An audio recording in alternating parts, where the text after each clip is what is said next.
Judih Weinstein is with me in studio. It is her aunt who's being held hostage. Her father's Judih's younger brother. And Judih, I'm so pleased to meet you. So sorry it's under these circumstances. But number one, thank you for coming in and for trusting us with your story. Really appreciate it, because this is something your Canadian family hasn't spoken about publicly. Can we just talk about that for a minute? Why not to this point, and what has changed that you feel like you come in and talk to me today? I mean, I think there's a few reasons we've wanted to talk about Judih. We've wanted to say her name and put pressure on everyone, on the Canadian government, on the U.S. government, because she also holds U.S. citizenship. She was born in New York State. And obviously on the Israeli government to do everything in their power to bring her home. But it's been really difficult to talk about. We got conflicting messages actually from Global Affairs Canada at the beginning in terms of what's the best practice for hostages and whether it's safer to talk about them publicly or not. Obviously, this is a very public situation, and yeah, at this point in time, it just felt like I really was ready to talk about her. And the last 5 or 6 days, with the hostages starting to be released, has been sort of a new kind of roller coaster. And I can only imagine. I've been reporting today, there will be a further exchange today. Yeah. Do you know whether Judih's name is on the list for today? Really sadly, Judih's not on the list for today. Not again? No. What is it like to get that news day after day since Friday, as you've seen these scenes of family reunions and releases? It's been very difficult. The reality is we don't know whether Judih is dead or alive. We have no information. We have some very, very limited information from the very beginning that my cousins in Israel have had to fight tooth and nail to get. And beyond that, we don't know. We don't know what condition Judih's in and if she's even alive. So it's been really, really wonderful to see some of these people coming out and being reunified with their families. And many of these people actually are from the same kibbutz that my aunt and uncle are from. That's near Oz. Near Oz, yeah. And so I am really happy for my cousins that they're having some of their friends in their community come home. But none of these people have had information about Judih. They haven't seen her.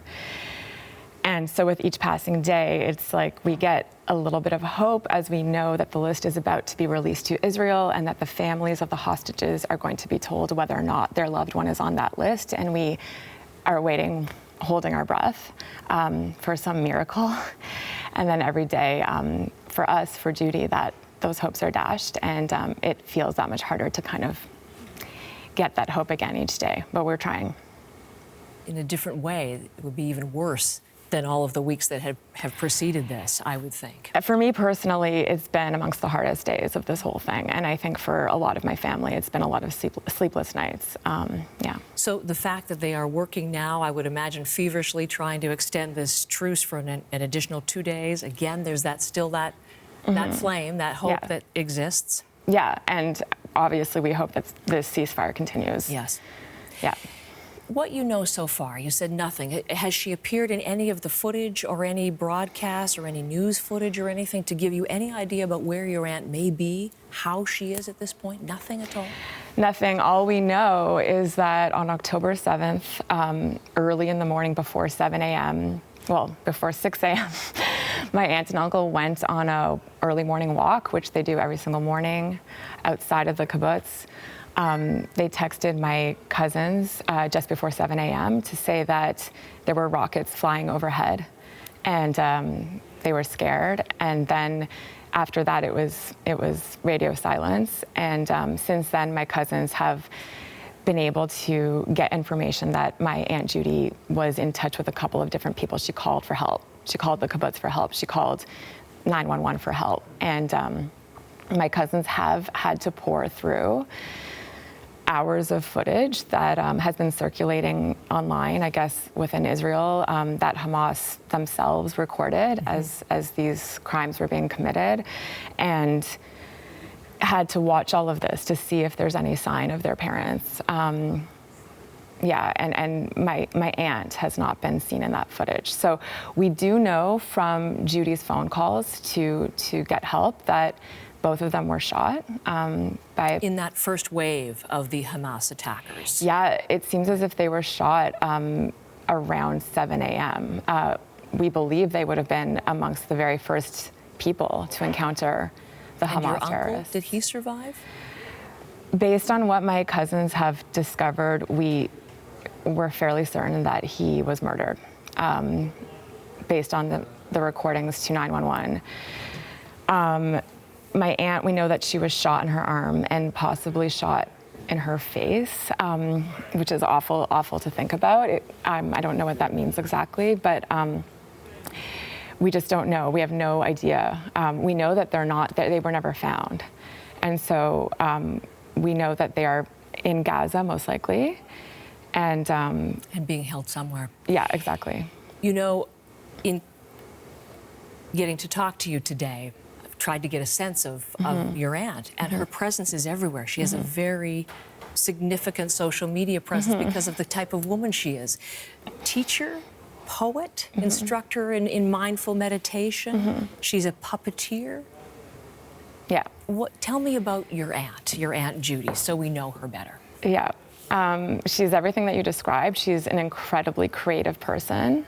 I have spent a lot of time over the past couple months with her YouTube channel, watching her with her puppets for so many years and decades. She's made these incredible, beautiful, multicolored puppets that she used to teach her kids English, to teach kids mindful meditation, which she's very, very into. And she's also an avid poet, as you mentioned. She wrote haikus daily and wrote prose and she just was constantly thinking and writing and putting her thoughts out into the world. And even on the morning of October the 7th, have you read that? I'm sure you've read this one. I thought we'd bring it up for our viewers. I have it here. Before she went out on that walk, before the attack, she wrote, "Pulse accelerates, mind makes new connections as fall shows her face." Now, in light of what's happened, how do you see this piece of haiku? Oh, God, it's so sad. I mean, it's really sad to hear of her life force. Like, she's such a beautiful person who had such a strong life force, and it's really sad to know what she encountered just a few minutes after that. Are you able to go back and listen? As you said, you have tuned to her YouTube channel, and that must be difficult at times to hear her voice, such a vibrant presence there on social media. Yeah, I mean, sometimes it depends what mood I'm in, because this whole thing has been such a roller coaster of emotions, and there's been so much grief and fear and sadness and anger at a lot of different people. At whom, Ali? Well, at the people who didn't protect her, at the people who did this, who committed these atrocities, there's a lot that I just wish that these innocent and very peace-loving people, a lot of the people, Judih and Gaudi amongst them, who lived in that region of Israel, were amongst the most peaceful and left-wing people in Israel, many of whom were very actively fighting for peace in the region and fighting for better relations between Palestine and Israel. And it's just, it's horrifying to see what has happened to these people, and it continues to be horrifying to see the innocent lives being lost, the Palestinian lives being lost. Personally speaking, I just don't see how any of that leads to a hopeful place, to a place where peace can exist. I think it's something that is cementing hatred for generations to come. And I also see it happening here in Toronto, that there's been this awful sort of hate mongering happening online on both sides. And it's very, very scary, honestly, for everyone, for people here, and certainly for people in Israel and in Gaza. And I also I really, really want, our whole family wants, everything to be done to bring Judih home, to bring Gaudi home.